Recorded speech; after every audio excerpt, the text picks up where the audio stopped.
Hello friends, இன்றைக்கி நம்மளோட இந்த வீடியோவில் ரொம்பவே டேஸ்டியான கெட்டி உருண்டை எப்படி செய்யலாம் அப்படிங்கிறது பார்க்கலாம்.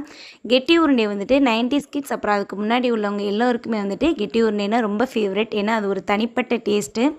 இந்த கெட்டி உருண்டை செய்கிறது வந்துட்டு ஈஸி தான். இதுக்கு நம்ம மெயினாக பார்க்க வேண்டியது அப்படின்னா, இதுக்கு தேவையான பொருட்கள், அதாவது அது டேஸ்ட்டு நல்லா வரணும் அப்படின்னா அதுக்கு தேவையான பொருட்கள் கரெக்டாக சேர்க்கணும். அப்புறம் வந்துட்டு அந்த கெட்டியோட பதம் கரெக்டாக வரணும் அப்படின்னா நம்ம பாகு பதத்தை கரெக்டாக சேர்க்கணும். இது 2 தான். அந்த கெட்டியோட பதம் வந்துட்டு ரொம்ப ஹார்டாகிடக்கூடாது, அதே போல் ரொம்ப சாஃப்டாகவும் ஆகக்கூடாது. இந்த பதத்துக்கு இருக்கணும். வாங்க இப்போ எப்படி செய்யலாம் அப்படிங்கிறது நம்மளோட இந்த வீடியோவில் பார்க்கலாம். ஃபஸ்ட்டு ஒரு கனமான பாத்திரம் வச்சுட்டு சூடானதுக்கப்புறம் சிம்மில் வச்சுட்டு 3/4 கப் அளவுக்கு பாசிப்பருப்பு சேர்த்துக்கோங்க. இந்த பாசிப்பருப்பு வந்துட்டு நல்லா செவந்து வர வரைக்குமே நல்லா வறுத்தெடுங்க. அதாவது அந்த பாசிப்பருப்போட பச்சை ஸ்மெல் ஃபுல்லாக போயிட்டு நல்லா எல்லாமே நல்லா செவந்து வரணும். அது போல் வறுத்தெடுக்கணும்.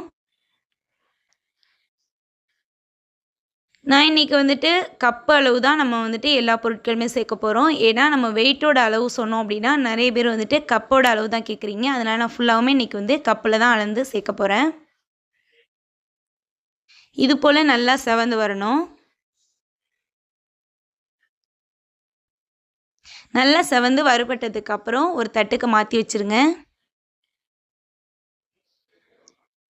இப்போது அதே அளவுக்கு அதே 3/4 கப் அளவுக்கு நம்ம பச்சரிசி சேர்த்துக்கணும். பச்சரிசி சேர்த்துக்கலாம், அப்படி இல்லை அப்படின்னா இட்லி அரிசி கூட சேர்த்துக்கலாம். இதையுமே வந்துட்டு கொஞ்சம் சிம்மில் வச்சுட்டு கொஞ்சம் வறுபட்டதுக்கப்புறம் மீடியம் ஃப்ளேமில் வச்சுட்டு அழகாக செவந்து வர வரைக்கும் வறுத்தெடுங்க. கொஞ்சம் ஓரளவு வறுபட்டதுக்கப்புறம் இது கூட ஒரு 4 ஏலக்காய் சேர்த்துக்கணும். ஏலக்காய் அந்த சூட்டோடே சேர்த்தோன்னா அது நம்ம அரைக்கும் போது அந்த ஏலக்காவும் நல்லா பவுடர் ஆகிடும். அதுக்காக இந்த அரிசி கூட சேர்த்துருங்க. இதுவுமே நல்லா செவந்து வர வரைக்கும் வருங்க. ரொம்ப செவக்க வேணாம், இது போல் லைட்டாக செவந்து வரும், அது வரையும் வறுபட்டால் போதும்.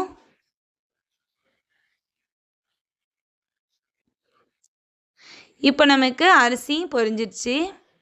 இப்போ இதையுமே வந்துட்டு அந்த பாசிப்பருப்பு கூடயே சேர்த்துடலாம்.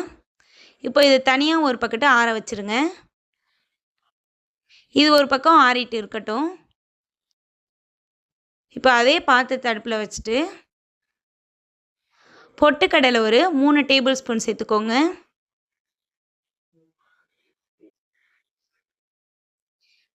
இதை வந்துட்டு சிம்மிலே வச்சுட்டு ஒரு கொஞ்சம் நேரம் வறுத்தெடுங்க, லைட்டாக செவந்து வரட்டும். நம்ம ஃபஸ்ட்டு வறுத்த அந்த பாசிப்பருப்பு, அரிசி, ஏலக்காய் வந்துட்டு பவுட்ரு பண்ணணும். இந்த பொட்டுக்கடலை அப்புறம் அதுக்கு அடுத்து சேர்க்கப்படுற தேங்காய் இதெல்லாமே வந்துட்டு இப்படியே வறுத்து தான் சேர்க்கணும். அதனால் இதை வந்துட்டு தனியாக வறுத்து தனியாக தட்டில் எடுத்து வச்சுக்கோங்க. இப்போ பொட்டுக்கடலை வறுபட்டதுக்கப்புறம் இது ஒரு தனியாக தட்டியில் கொட்டி வச்சுடுங்க. எள்ளு இருந்தாலும் எள்ளு சேர்த்துக்கலாம். நான் இன்றைக்கி வந்துட்டு எள்ளு சேர்க்கலை. இப்போ இது கூடவே ஒரு டேபிள் ஸ்பூன் அளவுக்கு நெய் சேர்த்துக்கோங்க. இந்த நெய் சூடானதுக்கப்புறம் நம்ம சின்ன சின்ன பீஸாக கட் பண்ணி வச்சுருக்க தேங்காவை வந்துட்டு இதில் 3 டேபிள் ஸ்பூன் அளவுக்கு சேர்த்துக்கலாம். நம்ம தேங்காய் சேர்க்கும் போது நல்லா முத்தின தேங்காவை எடுத்துக்கோங்க. அதுதான் வந்துட்டு நம்ம கெட்டி உருண்டைக்கு கரெக்டாக வரும். நமக்கு ஒரு 2 வாரம்னாலும் நமக்கு வந்து கெட்டி உருண்டை வந்து சுத்தமாக வீணாக போகாது. அதுக்கு மேலேயும் இருக்கும், ஆனால் அதோடய டேஸ்ட் வந்து கொஞ்சம் குறைஞ்சிடும். 2 வாரம் வரைக்கும் நல்லா ஃப்ரெஷ்ஷாகவே இருக்கும். அதனால் வந்துட்டு நம்ம தேங்காய் வந்துட்டு கண்டிப்பாக முத்தின தேங்காய் தான் சேர்க்கணும். இந்த தேங்காவில் வந்துட்டு இந்த மூடியில் பின்னாடி உள்ள இந்த ப்ரௌன் கலர்லாம் தோல் எல்லாத்தையும் சீவிட்டு இதை வந்து சின்ன சின்ன பீஸாக கட் பண்ணி வறுத்தெடுக்கணும். இந்த நெய்யில் வறுத்தெடுத்தீங்க அப்படின்னா அந்த சாப்பிடும்போது நல்ல ஒரு டேஸ்ட்டில் இருக்கும், ரொம்ப ஹார்டாக இருக்காது அந்த தேங்காய். இதையுமே வந்துட்டு அழகாக செவந்து வர வரைக்கும் வறுத்து எடுத்துக்கலாம்.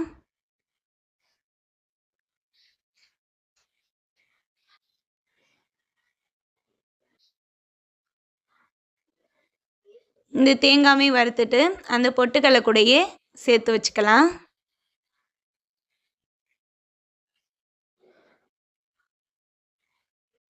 இப்போ இது ஒரு பக்கத்து ரெடியாக இருக்கட்டும். இப்போ பாகு செய்கிறதுக்கு ஒரு பாத்திரம் வச்சுட்டு அதில் நம்ம வெல்லம் சேர்த்துக்கலாம். வெல்லம் 1/2 கப் சேர்த்துக்கோங்க. 3/4 கப்பு பாசிப்பருப்பு எடுத்துக்கிட்டோம். அதே கப்பில் 1/2 கப்பு வெல்லம் சேர்த்துக்கோங்க. 1/2 கப்பு தண்ணி சேர்த்துக்கோங்க.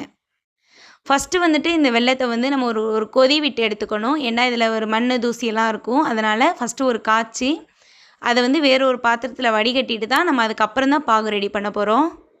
இப்போ வெல்லம் கரைஞ்சிருச்சு. இதை எடுத்துகிட்டு வேறு ஒரு பாத்திரத்துக்கு வடிகட்டிடுங்க. நான் லேசாக மண் இருந்தாலுமே வந்துட்டு நம்ம கெட்டி உருண்டை கடித்து சாப்பிடும்போது அது மண் வந்து கடிப்படும். அதனால் இந்த பாகு வந்துட்டு கண்டிப்பாக வடிகட்டிட்டு தான் நீங்கள் செய்யுங்க. வெல்லம் சேர்க்குறா இருந்தாலும் சேர்த்துக்கலாம், அப்படி இல்லை நாட்டு சக்கரை கூட சேர்த்துக்கலாம். இப்போ வடிகட்டிட்டு இந்த பாகு வந்துட்டு கொதிக்க விடுங்க. கொஞ்சம் மீடியம் ஃப்ளேமில் வச்சுட்டு கொதிக்க விடுங்க. நமக்கு வந்துட்டு கொஞ்சம் திக்காயிடும். இது திக்காகிற டைமில் வந்துட்டு நம்ம எடுத்து வச்சுருக்க அந்த பொருட்களை வந்து பவுட்ரு பண்ணி எடுத்துக்கலாம்.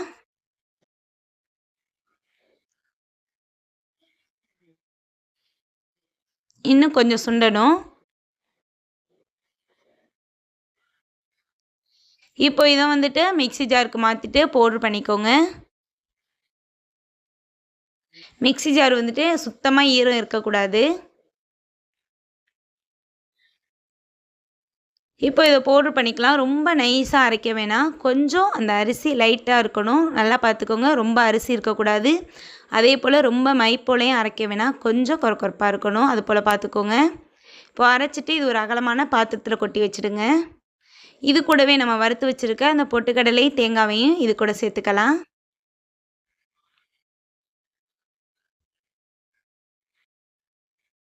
இது நல்லா கலந்து விட்டுருங்க. உங்களுக்கு வந்துட்டு கெட்டி உருண்டை இன்னும் நிறைய பீசஸ் வேணும் அப்படின்னா நீங்கள் இதுக்கு தகுந்தாப்புல ஜாமானு கொஞ்சம் அதிகமாக சேர்த்துக்கலாம்.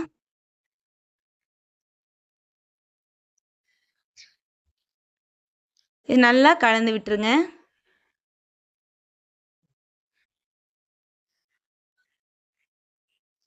இப்போ நமக்கு பாகும் ஓரளவு ரெடி ஆயிடுச்சு.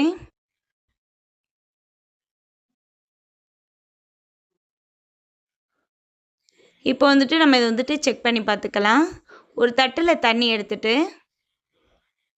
இந்த பாகை எடுத்து கொஞ்சம் ஊற்றுங்க. இப்போ ஊற்றிட்டு நம்ம இப்படி கையால் எடுத்தோம் அப்படின்னா இது போல் ஒன்று சேர்ந்து வரணும். அதே போல் இப்படி கையில் எடுத்தோம் அப்படின்னா வெளியில் எடுத்ததுக்கப்புறம் ஜெல்லு மாதிரி இருக்கும். ரொம்ப ஹார்டாகிடக்கூடாது. ஹார்டாகிடுச்சு அப்படின்னா நமக்கு கெட்டி உருண்டை ஹார்டாகிடும். இதே பதத்துக்கு ரெடி பண்ணுங்கள். தண்ணியில் போட்டதும் இப்படி நகர்த்துறதுக்கு ஈஸியாக இருக்கும். கையில் எடுத்தோன்னா ஜெல்லு மாதிரி இருக்கும். அது போல் ஆனதுக்கப்புறம் இப்போ பாகு வந்துட்டு ஸ்டவ் ஆஃப் பண்ணிவிட்டு ஃபஸ்ட்டு கொஞ்சமாக ஒரு ஓரத்தில் சேர்த்துட்டு ஸ்பூன் வச்சு கலந்து விடுங்க. எல்லா மாவுலேயும் ஊற்றி கலக்கக்கூடாது. கொஞ்சம் கொஞ்சமாக தான் பாகு ஊற்றி கலக்கணும்.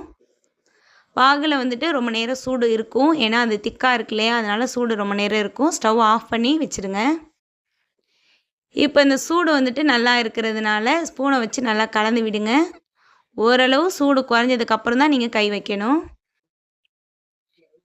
இப்போ இந்த டைமில் நம்ம எந்த இடத்துல பாகு ஊற்றிருக்கோமோ அந்த இடத்துல உள்ள மாவை மட்டும் நல்லா இது போல் உதுத்து விட்டு கெட்டி பிடிக்கணும். இப்போயுமே எனக்கு கொஞ்சம் சூடாக தான் இருக்குது. இப்போ இது போல் நல்லா கலந்து விட்டுட்டு கடகடன்னு ஃபாஸ்ட்டாகவே உருண்டை பிடிச்சிடணும். ஏன்னா நமக்கு பாகு இருக்க இருக்க ஆறிடும். ஆறுனதுக்கு அப்புறம் நம்ம கெட்டி உருண்டை பிடிக்கக்கூடாது. ஒருவேளை உங்களுக்கு ஆறிடுச்சு அப்படின்னா மறுபடியும் அடுப்பில் வச்சுட்டு சூடு பண்ணதுக்கப்புறம் கொஞ்சம் கொஞ்சமாக ஊற்றி கிண்டுங்க. இது போல் ரவுண்ட் ஷேப் வரணும் அப்படின்னா இது போல் 2 கையும் யூஸ் பண்ணுங்கள். அப்போ தான் நமக்கு வந்து ஷேப் வந்துட்டு அழகாக வரும். இப்போ உருண்டை போட்டதுக்கப்புறமா வந்துட்டு அந்த ஈரமில்லாத மாவு இருக்கு இல்லையா, அதில் வந்துட்டு இது போல் லைட்டாக பரட்டி எடுத்துருங்க. நமக்கு கெட்டி உருண்டை ரெடி ஆயிடுச்சு. உருண்டை உங்களுக்கு தெரியும். இது போல் பிடிக்க வந்துச்சு அப்படின்னா பிடிங்க. அப்படி இல்லை அப்படின்னா கொஞ்சம் பாகு சேர்த்து பிடிங்க. மெயினாக வந்துட்டு பாகு வந்துட்டு சூடு இருக்கணும். சூடு இல்லை அப்படின்னா கண்டிப்பாக நீங்கள் அடுப்பில் வச்சுட்டு சூடு பண்ணிட்டு தான் இதில் சேர்க்கணும். அழகாக இது போல் உருண்டை போட்டுட்டு அந்த மாவில் வந்துட்டு இது போல் அழகாக பரட்டிடுங்க. அப்போது தான் வந்துட்டு கெட்டி உருண்டை வந்துட்டு நம்ம பாகில் ரெடி பண்ணுறதுனால மெல்ட் ஆகிடக்கூடாது. அதுக்காக தான் ஒன்றோட ஒன்று ஒட்டிடக்கூடாது. இந்த டைம் எனக்கு உருண்டை பிடிக்கவில்லை, அதனால் கொஞ்சமாக பாகு ஊற்றிட்டு இது நல்லா கலந்து விட்டுட்டு திருப்ப உருண்டை பிடிச்சிக்கலாம். நீங்கள் ஒரு ஒரு உருண்டைக்கும் கூட கொஞ்சம் கொஞ்சமாக ஊற்றி ஊற்றி கலந்து விட்டுட்டு உருண்டை பிடிச்சிக்கலாம். ஈஸி தான். ஒரு டைம் செஞ்சிங்கனாலே உங்களுக்கு வந்துட்டு ஈஸியாகவே இருக்கும், கஷ்டம்லாம் கிடையாது.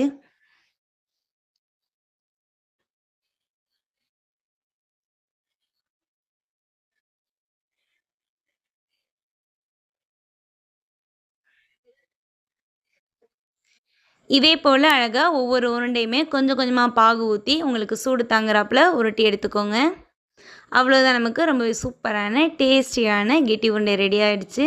இது எல்லாருக்குமே ரொம்ப பிடிக்கும். ஸோ கண்டிப்பாக ட்ரை பண்ணி சாப்பிடுங்க. இந்த வீடியோ யூஸ்ஃபுல்லாக இருந்துச்சுன்னா இந்த வீடியோவுக்கு வந்துட்டு லைக் பண்ணிவிட்டு சப்ஸ்கிரைப் பண்ணிக்கோங்க. மெயினாக வந்துட்டு கெட்டி உருண்டையை பொறுத்த வரைக்கும் வந்துட்டு கையில் ஈஸியாக உடைக்கிற அளவுக்கு இருக்கக்கூடாது, வாயில் ஈஸியாக கடிக்கிற அளவுக்கு இருக்கணும், அது போல் இருக்கணும். அடுத்த வீடியோவில் வேறு ஒரு சூப்பரான ரெசிபியோட உங்களை நான் மீட் பண்ணுறேன். தேங்க்யூ, பாய்.